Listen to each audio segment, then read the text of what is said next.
My name is Jacqueline, 32 years old.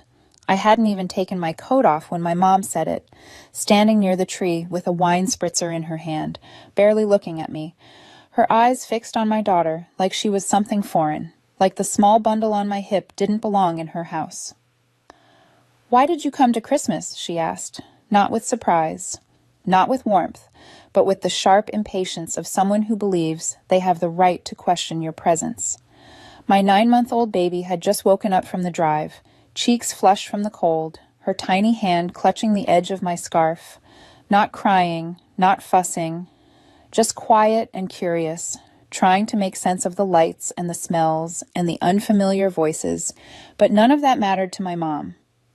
"Your 9-month-old baby makes people uncomfortable," she added, like she was stating a fact everyone else had already agreed to.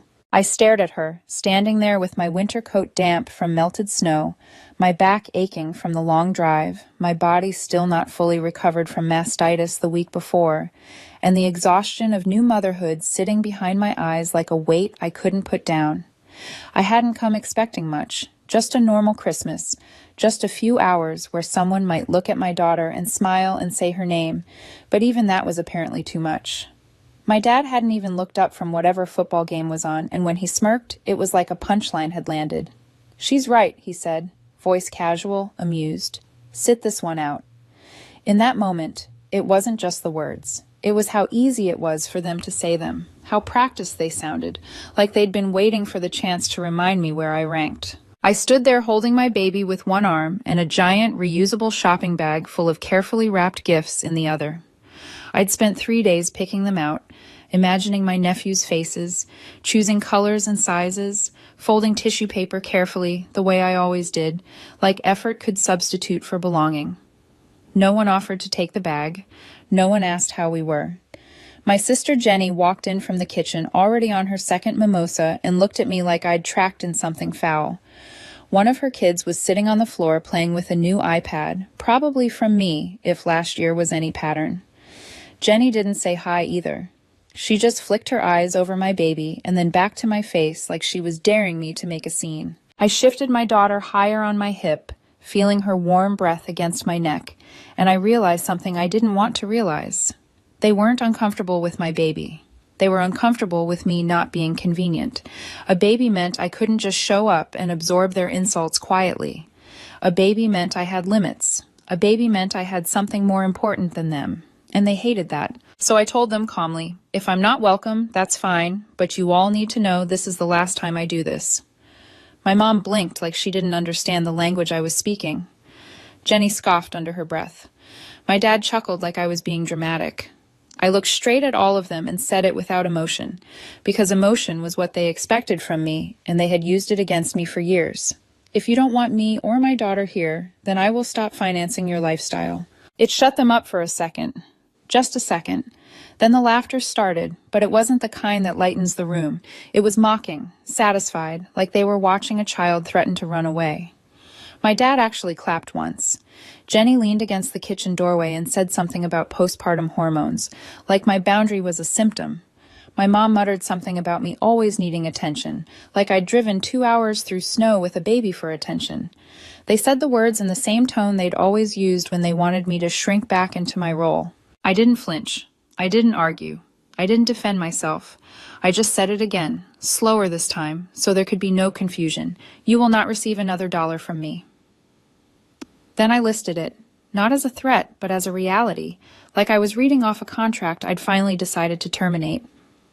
No more mortgage help, no more school tuition, no more emergency cash transfers, no more groceries, ballet classes, braces, car notes, rent insurance.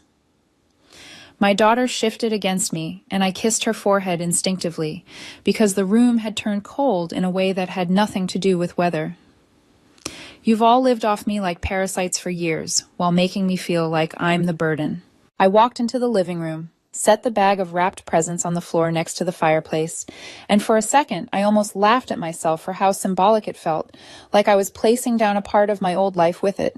I picked up my diaper bag, turned around, and headed for the door. Jenny followed me, her voice sharper now that she realized I wasn't negotiating. "You're seriously leaving," she said. "You're going to ruin Christmas for everyone over a baby tantrum that hasn't even happened yet." I didn't answer. I didn't give her words to twist. Outside, snow started falling again. Heavy, thick flakes that blurred the windshield by the time I buckled my daughter into her car seat. The roads were getting worse by the minute, but I wasn't staying. I'd rather slide into a ditch than sit through another hour in that house pretending the way they treated me was normal. The drive home was silent. My daughter dozed off quickly, her pacifier bobbing with each breath, the glow from the dashboard making her face look impossibly soft. I glanced at her every few minutes, not because I was afraid she'd wake up, but because looking at her reminded me why I didn't cry. I didn't cry because somewhere deep down, a part of me had expected it to go this way. When we finally pulled into my driveway, it was close to midnight. Snow had piled up in ridges across the walkway. I carried her inside, kissed her forehead, and laid her down gently in the bassinet. Then I sat on the edge of my bed, still wearing my sweater, still feeling the ache in my back, staring at the empty space where the bag of gifts should have been.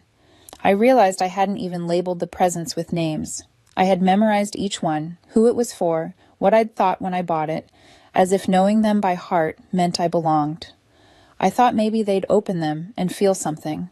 But deep down I knew they wouldn't. No one had said my daughter's name the whole night, not once. And for the first time in my life, I didn't want them to. Later, after I fed her and watched her fall asleep with her little fingers curled around mine, I leaned close and whispered the promise I didn't know I'd been carrying for years. "You're never going to grow up thinking that kind of love is normal," I told her softly. "I promise you that." The morning after Christmas, I woke up to silence so complete it felt staged, like my family was waiting to see how long I could sit with it before I cracked. No text from my mom, no missed calls from Jenny, nothing from my dad, not even a lazy emoji or a blurry photo of the twins holding up their presents. You'd think I hadn't spent 3 days picking out those gifts with care, or driven 2 hours through a snowstorm just to be told I wasn't welcome. I sat in my kitchen with lukewarm coffee, watching my daughter smack her mashed banana across the high chair tray, and realized I'd done something irreversible. Not just by walking out, but by saying the quiet truth out loud about the money, about how they'd been leeching off me for years while making me feel like I was the burden. I meant every word, but the silence still stung. It wasn't that I expected an apology. I wasn't surprised they didn't reach out. I was surprised by how quickly they moved on, how easily they could pretend I didn't exist the moment I stopped being useful. By evening, I gave up checking my phone and turned it off. That night, I fed my daughter mashed carrots, gave her a bath, and watched her fall asleep with her little fingers curled around mine. She looked so peaceful in her crib, so innocent, and I found myself whispering again, more to myself than to her, that she would never grow up thinking love comes with conditions. The next morning, I heard it knocking. Not a single knock, not the friendly kind that comes with a neighbor and a package. This was loud, repeated, persistent, like someone believed the door belonged to them. My daughter was still asleep, the baby monitor glowing softly on the counter. I walked barefoot across the cold floor, cracked the door open, and nearly slammed it shut out of instinct. My entire family was on my front porch. My mom was holding a Tupperware container like a peace offering, her mouth already shaped into the expression she uses when she wants to look reasonable. My dad had his cap pulled low, eyes half closed like he couldn't be bothered. Jenny stood in the back with her arms crossed, flanked by the twins who were tossing snowballs at each other, like this was a casual weekend visit. Her husband sat in their van with the engine running, as if he didn't plan on staying long. I didn't say anything. I just opened the door wider because I wanted to see what they thought they were doing, and because a small part of me wanted to believe, in spite of everything, that maybe they came for the right reason. They filed in like it was nothing. My mom made a show of taking off her boots on the mat like she was a guest with manners, then walked straight into my kitchen and placed the container on my counter without asking. My dad dropped onto my couch and turned on the TV like he was resuming a show he'd paused. Jenny didn't even look at me. She was already on her phone, thumbs moving fast, as if my living room was just a waiting room for whatever she actually wanted. It took them 5 minutes to get comfortable, and in those 5 minutes I realized something that made my stomach turn. They weren't nervous. They weren't ashamed. They weren't here to repair anything. They were here to reset the balance, to return everything to the way it had always been, as if Christmas never happened. Then came the soft voices, the rehearsed apologies delivered with just enough warmth to sound believable. My mom said, "We were wrong," while she wiped down my counter like she was helping. My dad muttered, "I didn't mean it like that," as he scrolled through his phone. Jenny added, "It wasn't personal. You were just emotional." They kept calling me that, emotional, like that was the flaw, like my feelings were the problem, and not the years of taking, not the way they made me feel like I owed them something for existing. They moved quickly into the part they'd clearly practiced. They wanted to make things right, start fresh. They missed their granddaughter. They wanted to be part of her life. They wanted to spend New Year's together. My mom smiled and said she had already bought new decorations. Jenny said her husband could pick us up. My dad offered to shovel my driveway, like a small task could erase a lifetime of contempt. For a minute I sat there holding my daughter, listening, nodding at the right moments, pretending to consider it. That was the sickest part. They were good at this. They knew exactly how to sound like family. They knew which words to use, which promises to make, how to soften their voices so I would doubt myself. And underneath all of it, I could feel the real reason they were there, the thing they never said out loud, but carried in every sentence. The mortgage payment was due soon. Jenny's son needed help with school tuition again. My mom's car was making a weird noise. Gas prices were up. Groceries too. They were circling the money like it was a campfire they'd forgotten how to light without me. That night, after they'd eaten my food and used my bathroom and acted like nothing had ever happened, they went to sleep. My dad on the couch, Jenny in my guest room, my mom in the rocking chair with a throw blanket, still clutching her tea like she was the victim. The house was too quiet for how many people were in it. I walked down the hallway and felt my chest tighten with something I couldn't name yet. Around midnight, I found my mom's purse in the bathroom. She'd left it on the sink. Her phone screen was lit up from a recent message. I didn't touch it. I didn't need to. The preview was right there, bright and unmistakable, like the universe wanted me to see it. It was from Jenny. "Told you she'd fold. She always does." My hands went numb. I stared at the words until they stopped looking like letters and started looking like a bruise. Fold, like I was paper, like I was predictable, like my boundaries were a performance they could wait out. I walked into the living room and looked at all of them, snoring, curled up, cozy in the home they couldn't even pretend to respect. And for the first time in my life, I felt something colder than the snow outside. They didn't come to apologize. They came because they were losing their ATM, and they thought I'd never catch on. When they left the next morning, it was like they'd never been there at all. My kitchen still smelled faintly like the leftovers my mom brought, but that was it. No note, no thank you. Just an empty guest bed, a half-used roll of toilet paper in the bathroom, and a wine glass in the sink with lipstick I didn't recognize. They were gone before my daughter finished her breakfast. My mom mumbled something about calling soon. Jenny forced a smile and reminded me, casually, that her son's tuition was due again next week, like she was reminding me to grab milk on the way home. My dad didn't even look up from his phone as he stepped into their SUV. I stood in the doorway holding my daughter against my chest and watched them drive off, the taillights disappearing down the street like nothing had happened. I shut the door slowly and leaned my back against it. Something inside me stopped. Not cracked, not broke, just stopped. I slid down onto the floor right there in the hallway and sat for 20 minutes without moving. I wasn't crying. I wasn't even sad. I was tired in a way that went deeper than sleep, deeper than exhaustion.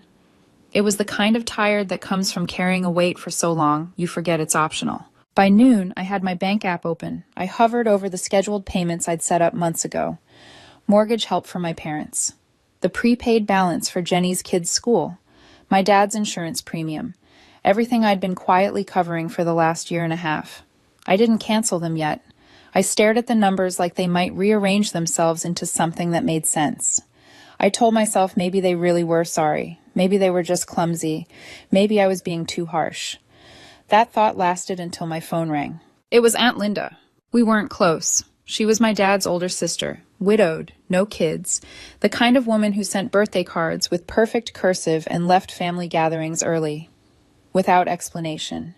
When I answered, her voice was calm but heavy, like she'd been carrying something she didn't want to carry anymore.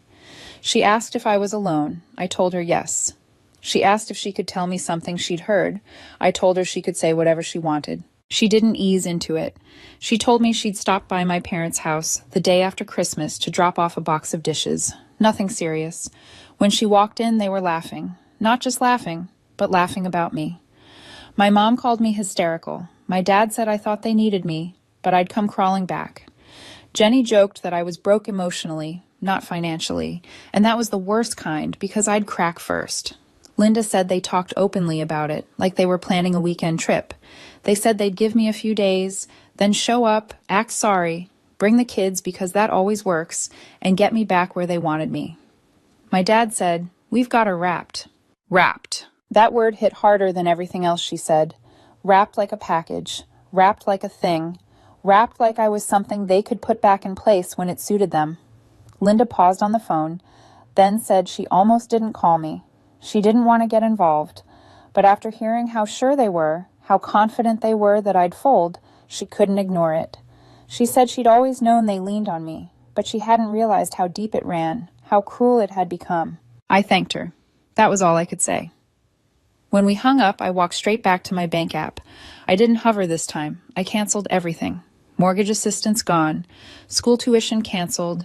Car insurance revoked. Grocery cards turned off. Phone plans shut down.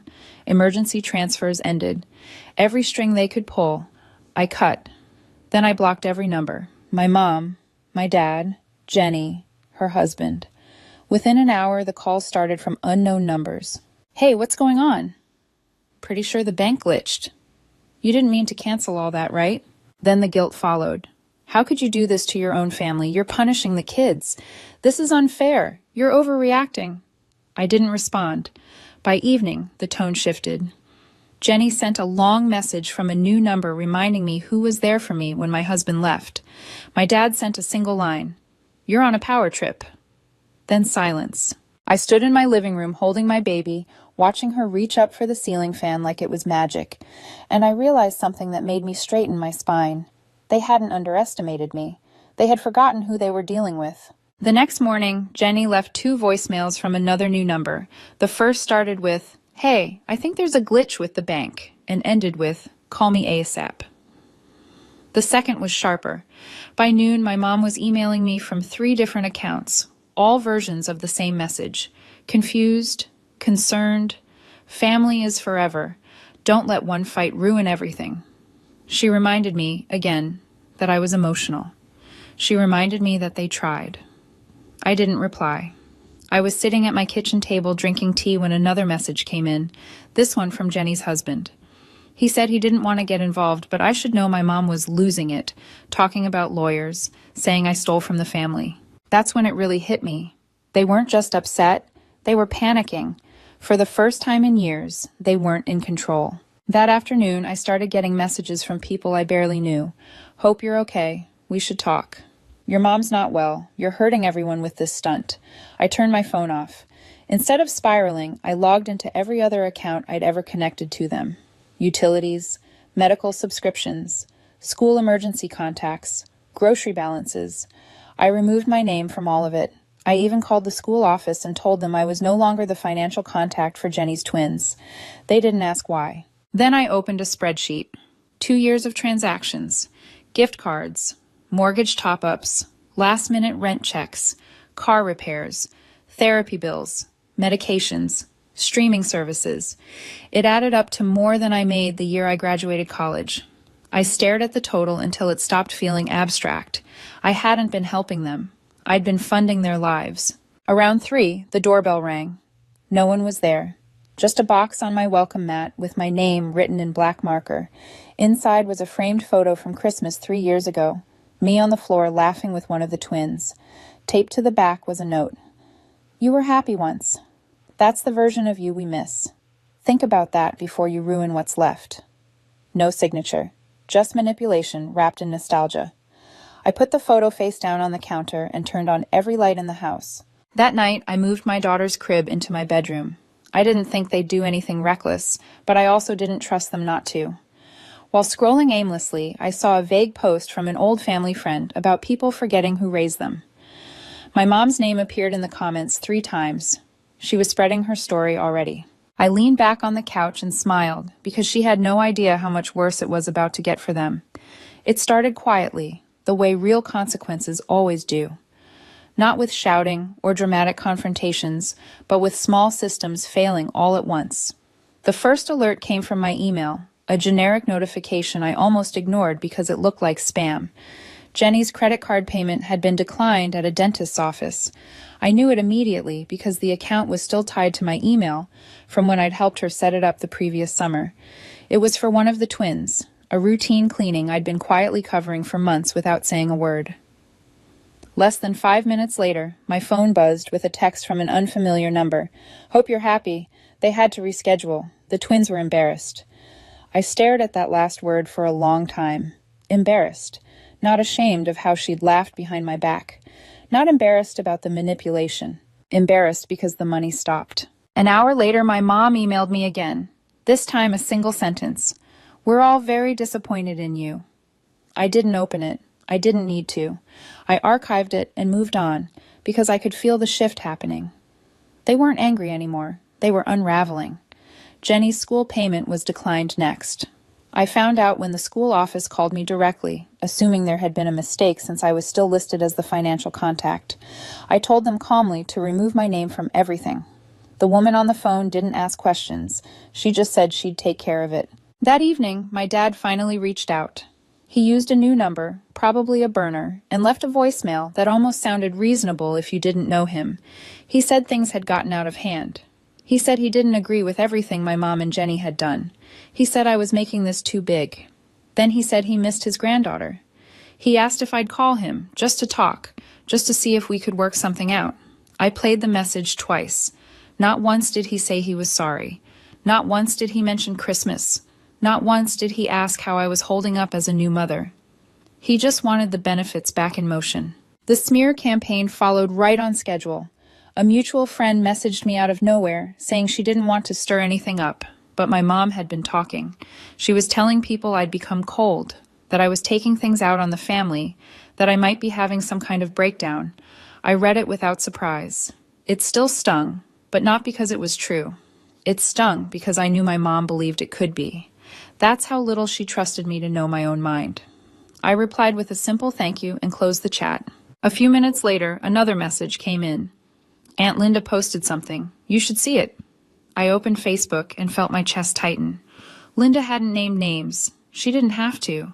She wrote about watching someone give and give until there's nothing left, about families mistaking generosity for obligation, about how silence becomes complicity. She wrote that sometimes the strongest thing a person can do is walk away. The comments flooded in almost immediately. People thanking her, people sharing their own stories, and mixed among them were familiar names, people who'd liked my mom's vague posts just days earlier. Now they were quiet, or worse for her, they were liking Linda's words instead. That night, my mom sent one last email from a fourth account. "This doesn't have to go any further," she wrote. "Let's not air dirty laundry. You're not this person. You're better than this." I stood in my living room holding my daughter, reading it over and over, realizing something I hadn't fully accepted until then. They hadn't just been living off my money. They'd built an entire image of me, a version they could manage. Endless giver, endless forgiver, always available. They didn't love me. They loved the role, and now the role was gone. I replied with one sentence. "You used me, and then you laughed about it. We're done." I hit send, blocked the address, and closed my laptop. There was no apology, no explanation, just silence. And somewhere I knew they were scrambling, because without me, the foundation cracked. Bills stacked up. The story they told about me no longer matched the version of me they couldn't reach anymore. The silence lasted 3 days. Not a call, not a message, not even another burner number. They wanted me to feel it, to doubt myself, to think maybe I'd gone too far. But this time it didn't work. I was already past guilt, past fear. I could finally see it clearly. They didn't miss me. They missed the access. On the 4th day, it snowed again. I heard a knock and opened the door slowly, bracing myself out of habit more than fear. It wasn't a delivery. It was Aunt Linda. Her husband stood behind her holding a casserole dish under his coat, and behind him were my cousins, carrying grocery bags and a wrapped box with my daughter's name written in bright letters. I didn't say anything at first. Linda smiled gently and said, "We figured you probably haven't had a break in a while." They came in without expectations. No speeches. No conditions. They played with my daughter on the floor until she laughed herself tired. Linda made tea and asked if I had laundry she could help with. We ate together, nothing fancy, just warm food and quiet conversation. When I finally asked Linda why she came, she didn't dress it up. She said family isn't supposed to be conditional, and she was wrong for staying quiet all these years. Before they left, she told me my mom had called her, furious, accusing her of poisoning me, banning her from the family. Linda told her the truth. The only thing holding that family together had been me, and I had finally stepped away. That night, after they were gone, I sat in the nursery watching my daughter sleep, one tiny hand curled around her blanket. I opened the box they'd left. Inside were handmade toys, a framed photo, and a card in Linda's familiar cursive. "You're not alone. Not anymore." For the first time since Christmas, I slept through the night. No guilt, no second guessing, just peace. The quiet that followed felt different from the other silences. It wasn't heavy or threatening. It didn't feel like a pause before the next blow. It felt settled, like dust finally sinking after a storm that had been raging for years without me realizing how loud it was. I woke up the next morning to sunlight on the nursery wall and my daughter babbling to herself in a soft, sing-song rhythm, completely unaware that something fundamental in our lives had shifted. I lifted her from the crib, breathed in that warm baby smell, and felt a strange sense of certainty. Nothing was chasing me anymore. Days passed without interruption. No new numbers. No emails slipping through filters, no mutual friends, just checking in.